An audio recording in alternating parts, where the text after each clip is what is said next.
আপনার যে ব্রেইনটা না, এইটার দাম আমি কিছুদিন আগে বলে আসছি যে এই ব্রেইনের দাম মিনিমাম 20,000 কোটি টাকার বেশি হবে। তা আমি এক জায়গায় প্রোগ্রামে গেছি, একজন বলতেছে যে স্যার আপনি তো বলছেন যে 20,000 কোটি টাকা, কিন্তু আমার তো মনে হচ্ছে এটা 5,000 কোটি টাকা। তা আমি বললাম যে তোমার কি কম হয়েছে তাতে? মানে ও কাছে আপনি বলছেন 20,000 কোটি, আমার তো মনে হচ্ছে এটা 5,000 কোটি। তাইলে প্রত্যেকের মাথার মধ্যে মিনিমাম 20,000 কোটি টাকার একটা জিনিস আল্লাহ দিয়ে দিছে। অনেকেই কয় যে ভাই আমার কম্পিউটার নাই, আমার হচ্ছে ল্যাপটপ নাই, অমুক নাই তমুক নাই।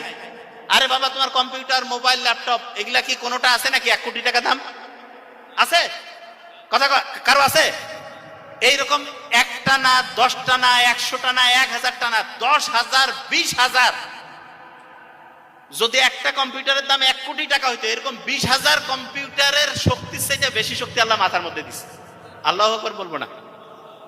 তাইলে এই মাথাটা যে আল্লাহ দিছে, এইটা যদি আমি কাজে লাগাই, আমার আর কোনো জিনিসের কোনো সমস্যা আছে?